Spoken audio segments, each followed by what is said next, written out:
This is Jamie Walters. He's a falconer. Jamie, can you explain to me what a falconer is? Uh, Before I tell you about falconry, Manny, just want to give you a quick background. Falconry's been around for 2,000 to 3,000 years. It's been recorded that the Mongolians, thousands of years ago, used to train golden eagles to hunt, and was part of the process. Today, modern falconry is basically the art of knowing how to trap, train, and house a bird of prey, whether bird of prey, I mean a raptor, whether it's an eagle, falcon, or a hawk. So what is hawking then? Well, in Ontario, we fly a lot of hawks. It's just the type of birds that you fly. Falcons are a different shape than a hawk. You need larger areas to fly falcons. There are falconers that fly falcons in Ontario, but most of my friends are into hawking, so we use red-tailed hawks or Cooper's hawks or Merlins. So how did you become interested in this unusual sport? Well, one of my father's brothers is from Scotland, and he's been working with birds for 50 years. He made a living breeding and selling birds to the Middle East. They were all falcons, and he was one of the first to learn how to cross-seminate these birds and produce offspring and train them and sell them for the Middle East market. So you must need a license for this. What's the process for that? In Ontario, it's very regulated, which it should be, but the process is fairly straightforward. There is an Ontario Hawking Club in Ontario. You should look on the website, join up with the Ontario Hawking Club. They're very instrumental in assisting on apprenticeships. You have to get a sponsor first, who is someone that has flown for over 3 to 5 years. And then you start basically a 2-year apprenticeship. You have to go through 2 October hunting seasons with a bird. But it's regulated, and there are 2 ways to get a bird. The government issues 25 live trap permits, and it's a lottery system, so you put in for a lottery, and if you're successful, you can trap one of 4 raptors. The raptors that you can trap are kestrel, Merlin, Cooper's hawk, or a red-tailed hawk. The other way is you can buy a non-indigenous bird, which could be like a Harris hawk or captive bred, any captive bred bird. And you can, that's another avenue you can get at your bird. But it's very regulated, and the Ministry of Natural Resources is involved, and that's who you do all your process with. You also have to take a hunter safety course and get your hunting conservation card, and then go from there. So can you explain to me the different aspects of working with these raptors? Like what are working birds? What is like the hunting process? In our falconry process, we're just conservationists, and we're here to basically fly our birds, get them in shape, and we hunt them after rabbits and squirrels. We have a close friend that has a bird control business, BCS. What they basically do is they take their birds of prey and they utilize them to scare off, problematic birds at airports, landfills, apartments. And they use a various amount of birds. They use Harris hawks, falcons, and eagles. So Jamie, can you tell me what the costs involved are to get involved with this falconry? Yeah, your approximate cost probably, if you are able to trap a bird, you're probably looking at about $1,500 to $2,000. You're looking at probably $1,000 to build the aviaries where you keep the bird. There's regulations, and we'll show you afterwards outside the aviaries, the mews and the outdoor weathering yards. And also there's key equipment that you need. One of the most expensive is telemetry equipment, which you should get because you put all these hours into training your bird. You don't want to lose the bird if something happens. So the telemetry equipment can vary from $1,000 to $1,500, $1,800. But So Jamie, can you explain some of the equipment that you use? yes, Manny. The standard is a glove. You can get different ply gloves, 2, 3 ply leather gloves. And this is a leather glove. Everything is done with your left hand. You hold the bird with your left hand. So you have to learn how to tie the knots. There are a couple knots you have to learn, the falconer's knot. And a glove is one of the first key things that you have. You can set your gloves up with different harnesses. Key thing, this is a wooden bird here, but it shows you. Sometimes we have to work on the birds if you want to put jesses or anklets on them or check their feet, or if you just have to do some basic checking. we hood the birds, and this is an actual hawk hood. It's a different shape. This is a falcon hood. It's a different shape, but they're the same sort of style. The hood goes on top of the bird, and then you tighten it up, and it keeps the bird calm because they can't see, and then you can work on the bird. So that's a key thing. Everyone should have a hood. There's different methods of hooding. Some people hood them all the time. Some people don't. It's just what you feel comfortable with. One of the key things is having a scale. Everything is done basically in grams. We're in Canada, but the female raptors are usually largest.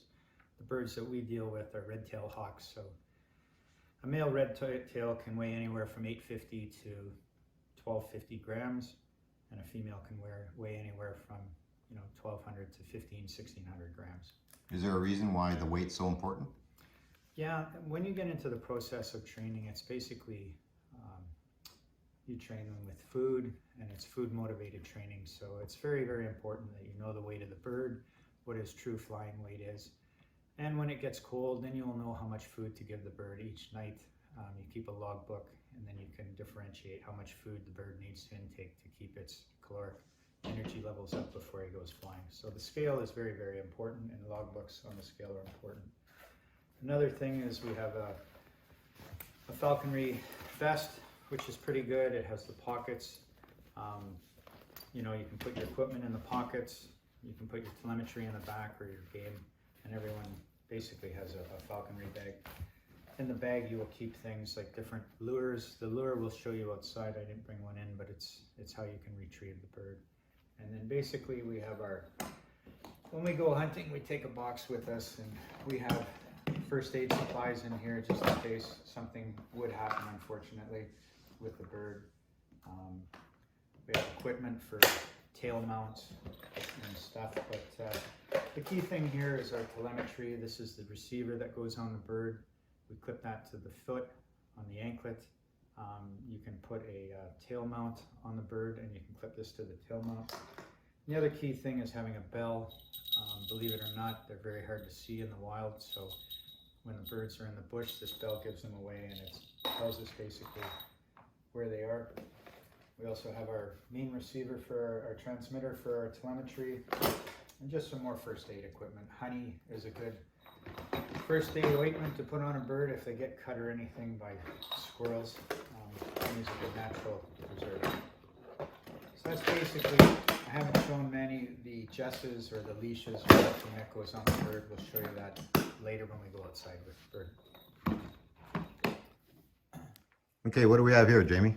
We're just showing you where we house the birds. Part of the rules and regulations are you have to have an aviary for your birds. We have 2 birds. In this building, we have 3 aviaries. Just to show you some of the key equipment, the first thing, this is where we have our scale. I told you earlier the scale is very important. Probably weigh the birds twice a day just to know what their weight is. When we move the birds around, when we take them out to the field, we built a bird box. You can see there's a perch in here. The bird goes in safely. He can breathe, and he can be transported safely out to the field or to the vet if you have to do any vetting with them. But they get used to being in this box. It's dark, and when they go in the box, they calm right down. And when they're in the box, they kind of get to know that they're going out to the field to perform and to get some exercise. So in here, we just have some tables here when we work on the birds. This is for hawks. The hawks have to have something round to perch on. Falcons like a flat platform to perch on, but this is called a bow perch. It's a temporary one, a portable one. We can take this, and if we go somewhere else, when I go hunting with my son, if I have to drive a couple hours and we spend the night, we put the bird on here in a garage, and he can perch. He's tethered to the bow perch. This is just a different type of perch. It's a mid-type one. We put it in the weathering yard outside. So basically in this garage, we've set up aviaries. The other key thing is the ministry, we have a logbook in case the ministry we get audited. You have to have transcripts if you've transferred your bird anywhere else to anyone in Ontario. It has to be a paper trail of the log. And they also have a license number on their leg on a tie wrap. It's got their number that's registered. So if the bird gets lost and people return it, we can find out who owns the bird. So in this building, we have a double block system. So if we're working with the bird, we can take them out of here. There's a door, and then there's another blocking door there. So when we come into the aviary, you can see that this aviary is about 10 by 10 by 8. And the big thing is the safety of the bird. You can see that it's open to the elements because they're indicative of this area, and they stay warm throughout the season. These birds don't migrate south, but in here you can see there's steel bars. There's different perches for them to sit on.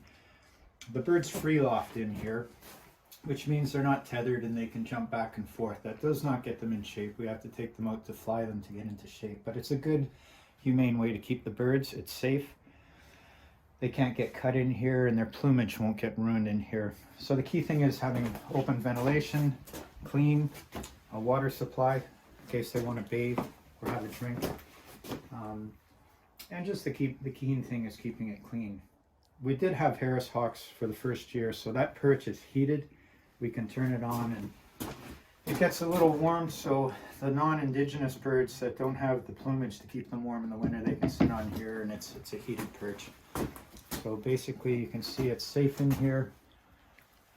And the other thing too is we have a feeding tube where we can put the food. It's good to get the birds used to a certain habit, and when they hear noise they wait for the food to fall through here, and then they eat their food.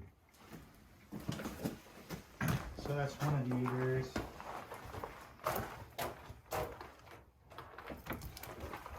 And you can see the other ones here. This aviary here is just a little bit smaller. You can see that we put gravel underneath, and there's steel mesh underneath to make it varmint proof, so no varmints can come in and attack the birds. So there's a steel netting underneath on the base, and everything is just solid and safe for the birds.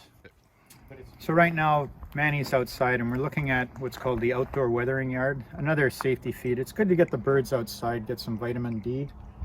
Right now you're looking at Lenny, which is a 3-year-old male. His weight varies, but usually his flying weight is just under 1,100 grams. You can see right now how Lenny's all puffed up. It's a little cool out right now, so he's keeping warm. His feathers are puffed up, but right now he's tethered and he's sitting on a bow perch. He'll be out here for 4 to 6 hours, just getting sun and watching what's going on.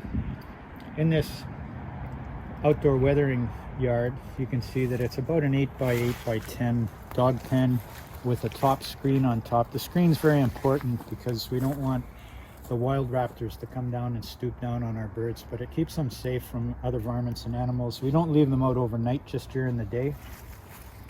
And you can see that he's tethered, so he gets used to sitting there. He's comfortable and he's happy.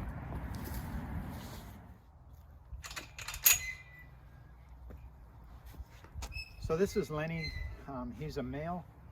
He's a large male, good flyer. He's a very good hunter, and you can see he's a big male, but he's small. In the raptor family, the females are the largest. So we have a female in the other weathering yard, and she's substantially larger than Lenny. But you can see that they have super long legs, very powerful legs when they're up there. And you can see some of the hardware that we have on the bird. We have an anklet, which is what's on the bird. There's also that tie wrap with the band number that identifies he's your bird, and that's registered with the ministry. The first piece coming off of the anklet, these little pieces are called the jesses. There are different types of jesses. They can be 6 to 7 inches long, but that's basically, you have the jesses on the bird. They're on all the time. And then we have a leash. And the leash is on a swivel here, which turns. This has been a big improvement because then the birds don't get tangled. Sometimes in the olden days, they could get tangled on a perch and they would get all tangled up, and then you could lose the bird due to entanglement. So this is a great invention, these swivels. So it's on about a 12 to 16 inch leash. There's a way to hold the bird. You learn all this process, and you can see that this bird is very calm in nature. Every bird does have a different personality, but with the training process, we do bond with the birds, and that's the interesting thing with falconry. You bond with the bird, and basically when he's loose, he can fly away, but they don't, and they have that symbiotic relationship with yourself and the bird for hunting and catching prey. So this is another one of our weathering yards. This is Ruby. She's about a year and a half old. You can see that she does have red plumage. She got that in the first molt this summer and lost her 12 tail feathers, and they came back as the red-tailed brown, red tail that they have. So this bird's out in the weathering yard. We'll take her out and put her on our arm, and Manny can see him. You can see that she's calm, a lot bigger than Lenny, but she's a young one.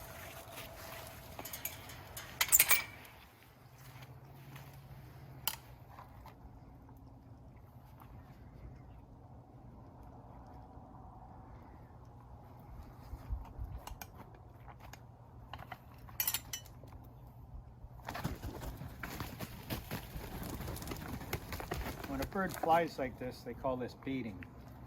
And sometimes young birds do that. They get a little antsy, want to try and fly, but they get calm on the glove.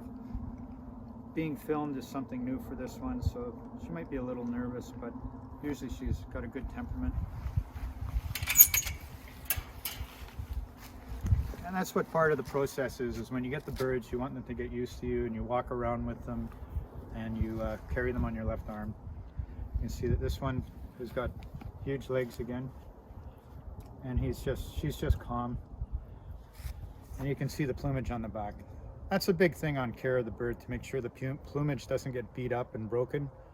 And that's one of the big things. 75% of it is the care of the bird, making sure they're healthy. The diet of these birds is basically a diet that consists of quail, rabbit, squirrel, and mice. These guys get a lot of quail. Quail is good. It has bones for the calcium that they need. You saw the water in the weathering yard inside the aviary. A lot of times they don't require much water. They get most of their nourishment from the food, the meat that they eat, but it is good to have water available for them to bath and keep their plumage clean. Right now she's pretty calm. See if we can get her to spread her wings for you. There she is. But they're healthy and happy.